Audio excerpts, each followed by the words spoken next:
എല്ലാവർക്കും നമസ്കാരം. ഞാൻ സരിതാ മഹേശ്വരൻ. ഇന്ന് ശ്രീകൃഷ്ണവിലാസ മഹാകാവ്യത്തിൻ്റെ 7ാമത്തെ സർഗത്തിലെ 7ഉം 8ഉം ശ്ലോകങ്ങൾ നമുക്ക് പഠിക്കാം. 2 ശ്ലോകങ്ങളിലും വസന്തമാലിക വൃത്തം തന്നെയാണുള്ളത്. ശ്രീകൃഷ്ണന്റെ വിലാസങ്ങൾ, ഗോപസ്ത്രീകളുമായിട്ട് ഒത്തുചേർന്നിട്ടുള്ള ശ്രീകൃഷ്ണന്റെ കാമകേളികളുടെയൊക്കെ വർണ്ണന ആരംഭമാണ് ഈ ശ്ലോകങ്ങൾ. നമുക്ക് ആദ്യം 7ാമത്തെ ശ്ലോകം പഠിക്കാം. ഗതിഭിർലളിതാഭിരംബുജാക്ഷ്യോ മുഖരാഭിർമണിനൂപുരാരവേണ ഹൃദയം മധുസൂദനസ്യ ജഹ്രുർവിപുലശ്രോണിഭരേണ മന്ധരാഭി. ആദ്യം പദച്ഛേദം പറയാം. ഗതിഭി ലളിതാഭി അംബുജാക്ഷ്യ മുഖരാഭി മണിനൂപുരാരവേണ ഹൃദയം മധുസൂദനസ്യ ജഹ്രു വിപുലശ്രോണിഭരേണ മന്ധരാഭി. സുന്ദരികളായിട്ടുള്ള ഗോപസ്ത്രീകളെയാണ് ഇവിടെ വർണ്ണിക്കുന്നത്.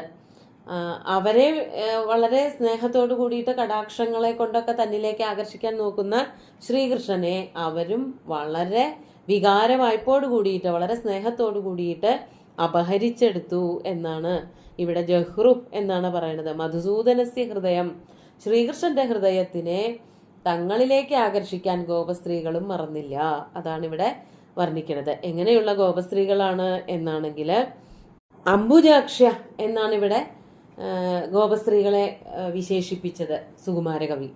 അംബുജാക്ഷിമാർ, അംബുജം താമര, താമര കണ്ണിമാരെന്ന് തന്നെയാണ് അർത്ഥം. സുന്ദരികളായിട്ടുള്ള ഗോപസ്ത്രീകള് അവര് മണിനൂപുരാരവേണ മുഖരാഭി ലളിതാഭിർഗതിഭി. അത് ആദ്യം പറയാണ്. മണിനൂപുര ആരവം. മണിനൂപുരം എന്ന് പറഞ്ഞാൽ നിറയെ മുത്ത് പതിച്ച അല്ലെങ്കിൽ നല്ലതായിട്ട് കിലുങ്ങുന്ന മണികൾ ഉള്ളതായ നൂപുരങ്ങൾ. നൂപുരങ്ങൾ ചിലങ്കകൾ അല്ലെങ്കിൽ വലിയ പാദസരങ്ങൾ.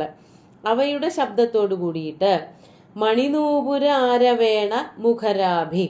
അതിന്റെ ശബ്ദം ഇങ്ങനെ കിലുങ്ങണ ശബ്ദം നല്ല വ്യക്തമായി കേൾപ്പിക്കുന്നവരായ, അത് അങ്ങനെ നടക്കുന്നവരായ സ്ത്രീകള്. ലളിതാഭിഗതിഭി, ലളിതമായ വളരെ സുന്ദരമായിട്ടുള്ള കാൽവെപ്പുകളോട് കൂടിയിട്ട് ലളിതാഭിഗതിഭി. അപ്പോ മണിനൂപുരാരവേണ മുഖരാഭി ലളിതാഭിർഗതിഭി. ആദ്യം നടത്തത്തിന്റെ ഒരു പ്രത്യേകത പറയാണ്. നല്ല സുന്ദരമായിട്ട് കിലുങ്ങുന്ന പാദസരത്തോടു കൂടി നടക്കുന്നവരും മാത്രമല്ല, എങ്ങനെയാ നടക്കണത് എന്നുള്ളതിന്റെ ഒരു വിശേഷണം കൂടി അവസാനത്തെ വരിയിൽ പറയുന്നുണ്ട്. വിപുല ശ്രോണിഭരേണ മന്ധരാഭി അംബുജാക്ഷ്യ മധുസൂദനസ്യ ഹൃദയം ജഹ്രു. വിപുല ശ്രോണിഭരേണ മന്ധരാഭി. വിപുല ശ്രോണിഭരം. ശ്രോണി എന്ന് പറഞ്ഞാൽ അരക്കെട്ടാണ്, നിതംബം. വിപുല ശ്രോണി എന്ന് പറഞ്ഞാൽ നല്ല വലിപ്പമുള്ള അരക്കെട്ടോട് കൂടിയവര്, നിതംബത്തോടു കൂടിയവര്. അപ്പോൾ അവരിങ്ങനെ പതുക്കെയാണ് നടക്കുക. നല്ലവണ്ണം ശരീരമൊക്കെ തടിച്ച പ്രകൃതമൊക്കെ ആകുമ്പോൾ അവരുടെ നടത്തത്തിന് തന്നെ ഒരു ചന്തണ്ട്, നോക്കി നിന്ന് പോവും.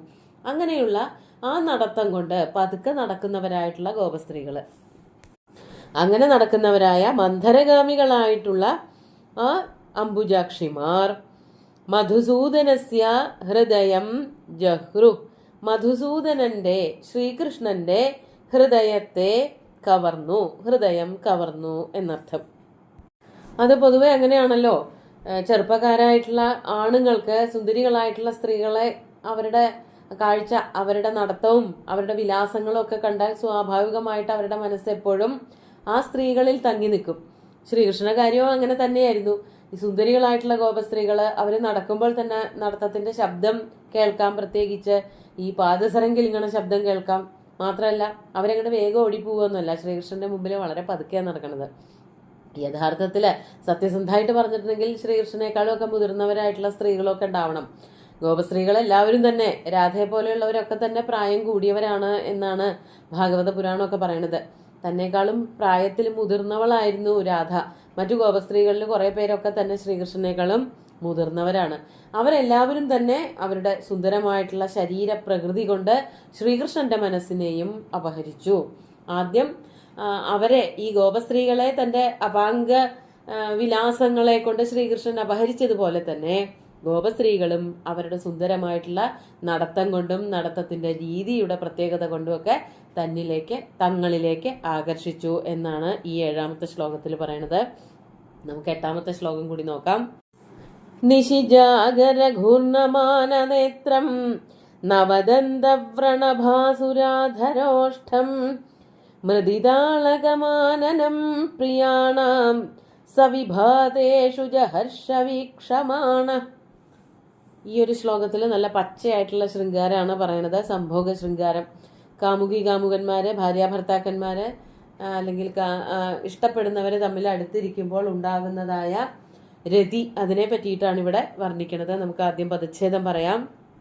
നിശി ജാഗരഘൂർണമാന നേത്രം നവദന്തവ്രണഭാസുരാധരോഷ്ഠം മൃദിതാളകം ആനനം പ്രിയാണാം സ വിഭാതേഷു ജഹർഷ വീക്ഷമാണ്. അതായത് ഇപ്പൊ പറഞ്ഞ ഈ പെൺകൊടിമാരെല്ലാവരും തന്നെ കൃഷ്ണനുമായിട്ടുള്ള രതികേളികളിൽ ഏർപ്പെട്ടിരുന്നു രാത്രി സമയങ്ങളില്. അപ്പോ രാത്രി കഴിഞ്ഞിട്ട് വെളിച്ചാവം കാലത്ത് പകൽ സമയത്ത് അവരുടെ ശരീരത്തിലെ രതികേളികളുടെ അംശങ്ങൾ കണ്ടിട്ട് ശ്രീകൃഷ്ണൻ വളരെ സന്തോഷിച്ചു എന്നാണ് ഇവിടെ പറയണത്. അതാണ് സ കൃഷ്ണ, ആ കൃഷ്ണനാകട്ടെ. ഇവിടെ അത്രയും പറഞ്ഞിട്ടില്ല, കഴിഞ്ഞ ശ്ലോകത്തിൽ നിന്ന് എടുത്തു പറയാണ്.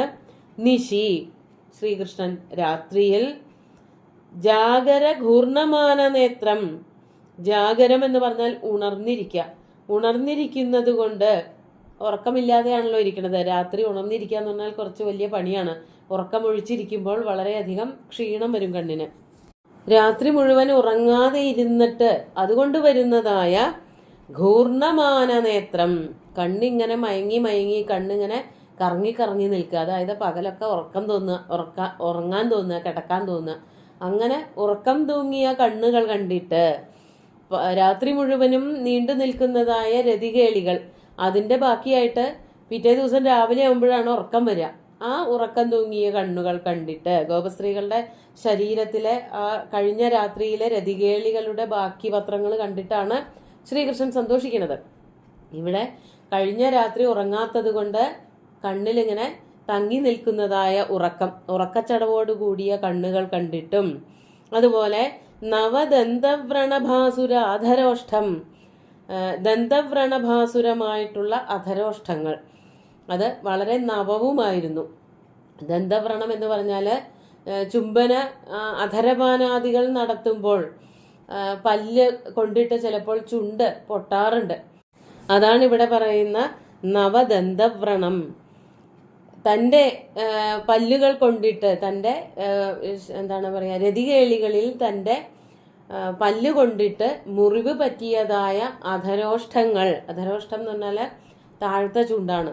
അങ്ങനെ ആ ചുണ്ടുകളിൽ മുറിവ് വീണത്, അതായത് നല്ല ചുവന്നു തുടുത്തിരിക്കുന്ന മുറിവുകൾ, അത് കണ്ടിട്ട്, അതാണ് നവം എന്ന് പറഞ്ഞത് അതിനു വേണ്ടിയിട്ടാണ്. അങ്ങനെയുള്ള മുറിവ് പറ്റിയത് കണ്ടിട്ടും നവദന്തവ്രണഭാസുര അധരോഷ്ഠം.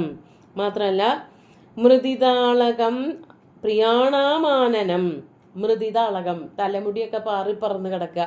അത് വേണ്ടതുപോലെ ഒതുക്കി മെടഞ്ഞ് കെട്ടിവെക്കാനൊന്നും പിന്നെ നേരം കിട്ടിക്കാണില്ല. അപ്പോൾ അങ്ങനെ പറന്ന് കിടക്കുന്ന ഒതുക്കി വയ്ക്കാത്തതായ തലമുടി, അളകങ്ങൾ, പ്രത്യേകിച്ച് താഴേക്ക് ഇങ്ങനെ ഊർന്നു കിടക്കുന്നതായിട്ടുള്ള അളകങ്ങൾ, കുന്തളങ്ങൾ കണ്ടിട്ട്, അങ്ങനെയുള്ളതായ പ്രിയാണാമാനനം, അങ്ങനെയുള്ള പ്രിയകളുടെ മുഖവും കണ്ടിട്ട്. അപ്പൊ ശരീരത്തിലെ കണ്ണിന്റെ ക്ഷീണം പറഞ്ഞു, ചുണ്ടിൽ വന്ന മുറിവിനെ പറ്റി പറഞ്ഞു, ഈ അളകങ്ങള്, കുറുനിരകൾ ഇങ്ങനെ ചുരുണ്ട് തൂങ്ങി വീണ് കിടക്കുന്ന, അതിൻ്റെ ഒരു ആലസ്യം കൊണ്ട് വേണ്ടതുപോലെ ഒതുക്കി കെട്ടി വെക്കാൻ പറ്റാത്ത തലമുടി, അതൊക്കെ കൂടി കണ്ടിട്ട് എപ്പോഴാ കാണുന്നത്? വിഭാതേഷു, നല്ല വെളുപ്പാങ്കാലങ്ങളിൽ ഈ കാഴ്ച കണ്ടിട്ട് സ കൃഷ്ണ, അതാണ് വിഭാതേഷു വീക്ഷമാണ് സ ജഹർഷ. ഇതൊക്കെ രാവിലെ കണ്ടിട്ട്, ഇങ്ങനെയുള്ള ഗോപസ്ത്രീകളെ കണ്ടിട്ട് ശ്രീകൃഷ്ണൻ സന്തോഷിച്ചു.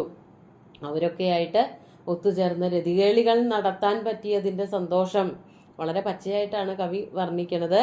അത് ലഭിച്ചതിന്റെ സന്തോഷത്തില്, ഗോപസ്ത്രീകളെ അങ്ങനെ കാണാൻ പറ്റിയതിന്റെ സന്തോഷത്തില് ഒക്കെ ശ്രീകൃഷ്ണൻ അതിയായി മോഹിതനായി, അല്ലെങ്കിൽ അവരെയൊക്കെ കണ്ട് സന്തോഷിച്ചു എന്നാണ് ഇവിടെ കവി വർണ്ണിച്ചിരിക്കുന്നത്.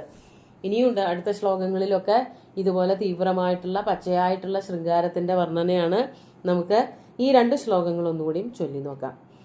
ഗതിഭിർലളിതാഭിരംബുജാക്ഷ്യോ മുഖരാഭിർമണിനൂപുരാരവേണ ഹൃദയം മധുസൂദനസ്യ ചക്രുർവിപുലശ്രോണിഭരേണ മന്ധരാഭി നിശിജാഗരഘൂർണമാനനേത്രം നവദന്തവ്രണഭാസുരാധരോഷ്ഠം മൃദിതാളകമാനനം പ്രിയാണാം സവിഭാതേഷു ജഹർഷവീക്ഷമാണ. അങ്ങനെ രതികേളികൾ നടന്നുകൊണ്ടിരിക്കുകയാണ്. ശ്രീകൃഷ്ണന്റെ കഠിനമായിട്ടുള്ള വിവശീഭാവം, പ്രേമഭാവമൊക്കെ കവി വർണ്ണിച്ചുകൊണ്ടിരിക്കുകയാണ്. ഈ സുന്ദരമായിട്ടുള്ള 2 ശ്ലോകങ്ങളും ഭഗവാന്റെ കാൽക്കൽ അർപ്പിച്ചുകൊണ്ട് ഗുരുവായൂരപ്പനെ സാഷ്ടാംഗം നമസ്കരിച്ചുകൊണ്ട് എല്ലാവർക്കും ശുഭദിനം നേർന്നു നിർത്തട്ടെ. നന്ദി.